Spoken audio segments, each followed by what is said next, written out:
Yeah. Korn. Popcorn. The Life of Modenine. The podcast.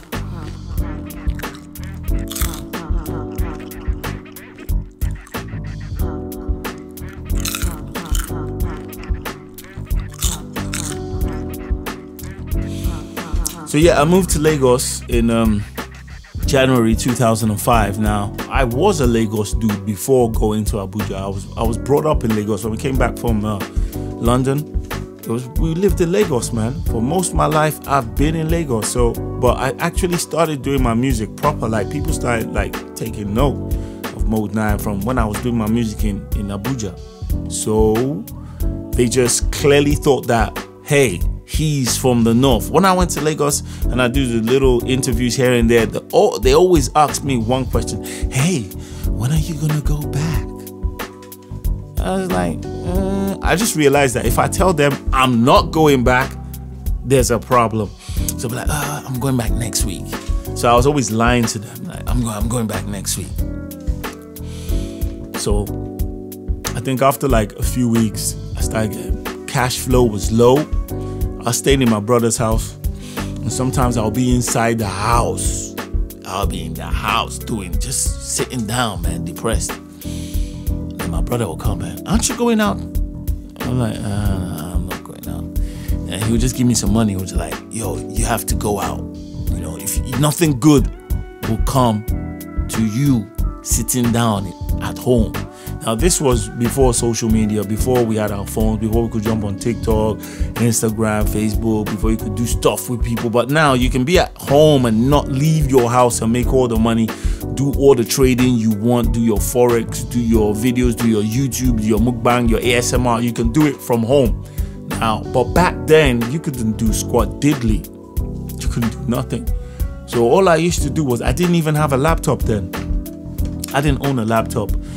All I did was just sit down. I had a Walkman, a disc. It was a Discman. I had a Discman that I bought in Abuja. And I had CDs, so I'll just be listening to music and, you know, trying to write here and there.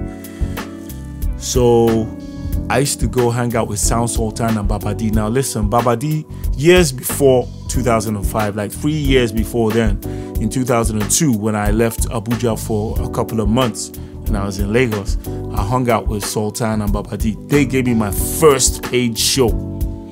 That is why I got so much love for Sound Sultan and his brother Babadee. I was chilling in their house and everything, we were just talking, and then there was a show that somebody gave them. They didn't want to go for the show, so Babadee took the phone from Sultan. He was hyping me. He was like, do you know Modenine? One of the baddest rapper based in Abuja. Whoa. He sold me to the guy. And the guy said, okay, yeah. I think the money that he paid me was like 70K. 70,000 naira was a lot of money then, man. For real though. So I did the show, you know. So it was a fashion show they had. It was 2 shows. One show in Port Harcourt. I think Rugged Man and Numbless were on that show too. One show in Port Harcourt, then one show in Lagos. So in the show in Port Harcourt, there was an incident when we jumped on the bus because we were going. It was a fashion show with models. So there was this guy called Charles, Mr. MTN. We're friends now.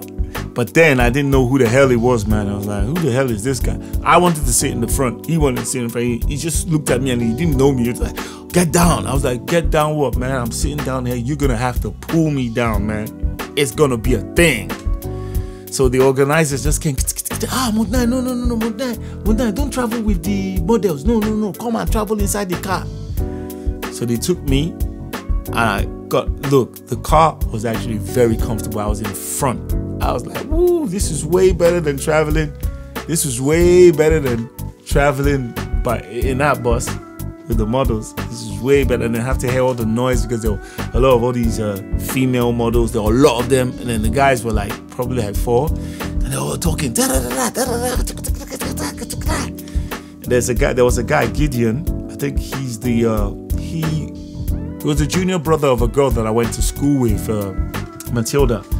So he was there too, but he was a good guy. Gideon was a good guy. He was like, Mode, I like your music, You know, we exchanged numbers. I went to the other car. So we started our journey. Now, Port Harcourt, from Lagos to Port Harcourt by road is not a small journey, man. It's not short. It's a long journey. So we were going, and then we lost them. I think their driver was a daredevil. So he was just driving. Then something went wrong. We blew a gasket, so we had to fix it. It took some hours to fix. You know what happens when you blow a gasket? It's no easy feat. We spent a lot of money fixing it. We fixed it, and then we continued our journey, and it was getting dark. So when we got to Ughelli, we just saw a trailer coming back fast, and the guy just said, hey, there are thieves. Thieves are on the road. So what we did was that we just took a U-turn, and there was a hotel by the road. We drove into the hotel, and we booked rooms, and we crashed. We slept till the next day to continue our journey, because the guy actually showed us bullet holes in his trailer. Man, they actually shot at his trailer. So in the morning we woke up and we just realized that the policemen that were supposed to be on that road were in the same hotel we were in. I was like, man, police, come on. You're supposed to protect us. But we made it. We made it to Port Harcourt. We got there. We did the show. Man, the show, not too many people came for the show, but man, I didn't care, man. I was performing my heart out. The same thing with the second show in Lagos. That's where I met Tribesmen. But I'd met them before. I met them again, you know. Just hung out. They performed on that show. They didn't perform in the Port Harcourt show, but they performed in the Lagos show. Lagos show was a bit better. It was better. It was at Muson Center. It was cool, you know. So that's my experience, my first experience, and my first paid show that's not in Abuja. Like, they paid me something that was like, yeah, some money that was like, I felt that was good money. At that time, I was seriously considering like quitting rap. I was like, and then I talked to Lambo. Lambo was basically living in UK. And he was like, man, you're born in UK. You need to come back. So yeah, I was trying to get my British passport too. And I was thinking, man, should I quit? And this was 2002. But I later went back to Abuja, continuing my music. But then when I was done with rhythm, I found myself back in Lagos, hanging out with Sound Sultan. Sound Sultan, the reason why I respect him is because, you know, he just made everything really cool for me. There was a show that he was paid to perform, and he calls me and was like, Mo, we have a show. You know, we went to go and do the show in Ondo State. After the show, I was walking and I saw the flyer on the floor, and I picked it up because I never saw the flyer. And I looked at the show and I just said, Sound Sultan and Babadee. My name wasn't even on the flyer. Then I asked one of the organizers, hey, what's my name? They were like, no. It was Sultan. Sultan just told us that you were going to come, man. Thank you for coming, man. They were thanking me. Thank you for coming. They actually thought I just came and I performed for them. But I got paid. Sultan was the one that gave me money. Then I realized Sound Sultan paid me out of the money they paid him. I was like, wow, man, that's a really good. If you get one good person in your whole career, just thank God for that person. So I thank God for Sultan. He paid me out of his own money. He didn't have to do that. If he had just told me, hey, Modenine, we're gonna go do this show, I would have just gladly followed him and I would have performed because I was bored as hell, you know. And then that wasn't the only show that we went to. There was another show that they did for one milk company like that, Milksy. I think it was I've forgotten this guy's name, man. The guy that does a Night of 1,000 Laughs. He was part of the organizers, and on our way to Benin to do the show, Lambo made fun of him for, I think, 3 hours. It was 3 hours from Lagos to Benin. Lambo made fun of him for 3 hours, and he laughed continuously for 3 hours. I would never forget that day. So it was just fun, you know. So 2005 was no joke. I was still trying to find myself. I had no job. I actually hooked up with Kwame Shout out to Kwame. Kwame was a really good dude. He supported guys. Kwame supported guys. Kwame actually wanted me to sign to he had a label that he was starting, but Kwame had his hands in too many pots. He was doing a lot of stuff, and the first studio I was told to go to, I went to the studio and there was nothing there. They had equipment with dust. I was like, yo man, I can't do this. Kwame is my main man, but I can't do this. So I just quietly stepped aside and I started building with some other guys. Hooked up with Illbliss. Was talking to Illbliss for a while. Hooked up with the Thoroughbreds, the rest of the guys. BLX, rest in peace. Obi-Wan, all of them. We'll just meet at shows and we'll just, you know, sit down and talk. So I was just hanging with the Thoroughbreds most of the time, hanging with Elajo, and we used to go hang at MGB's crib, where MGB was living. We'll all be sleeping on the floor. You just see guys there. That's where we were doing we were hustling from there. So those were the good days, man. Those were the good days. So I went to a show.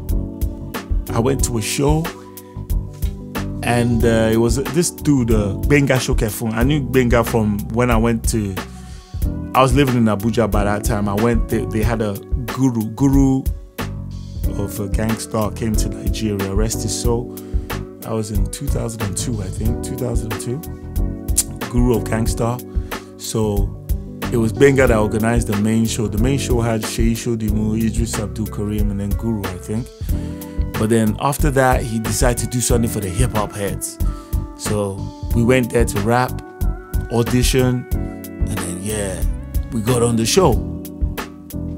But the catch was, even we artists, the rappers that got on the show, we had to pay $500 to get in. I think Solo D came and was like, yo, he hooked me a 6 foot plus up. So we went for the show. We performed for Guru, man. Guru came down. They didn't even allow us to get, you know, close to Guru. But after me and 6 foot plus performed, Guru came down and he showed us love. We were hanging with Guru the whole day. So yeah, those things were happening, man. So it was Benga Shokefun that organized that show. He's the senior brother of T.Y. Bello from Kush. They were actually at the show too. So I knew Benga from that time, and Benga said, hey, we're doing a little showcase. They had Asha at that point in time. EXO, this thing, Cashin Records was there, EXO, and a couple of other guys, you know. So they did this show. I was there. I performed. They loved it. Then I met Kevin Luciano, and then we started speaking. You know. Then Mike Magic used to front as my manager. Shout out to Mike Magic. So we were just talking. Kevin is a very magnetic person. You know, he got stories for days. So we were talking. Then he just told me, hey man, what are you doing on Monday? I was like, nothing much. Then he was like, come see me in my office. Come see me in my office on Monday, man. Let's talk, man. I love your music. Let's talk business and everything. Then Benga said, yeah. Benga had this, yeah. He's on point. You gotta be on point. Yeah. So I said, okay. Talked to Mike Magic. Mike Magic said, yeah, man, Mode, man, right now, you need a label. You need to jump on this, man. So at that time, there was another label that was like chasing me. Africa something. Africa on point or Africa something.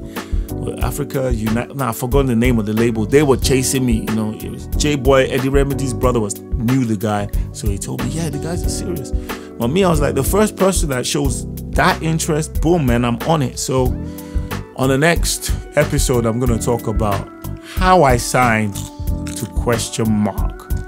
Even though I didn't tell you how I left Payback Time Records, but technically, I didn't really leave. You know, Solo G just let me do my thing. You understand? Because he got so busy doing the thing. The other guys basically went and they did other things. But yeah, the next episode is how I signed to Question Mark. I'll see you guys. Peace.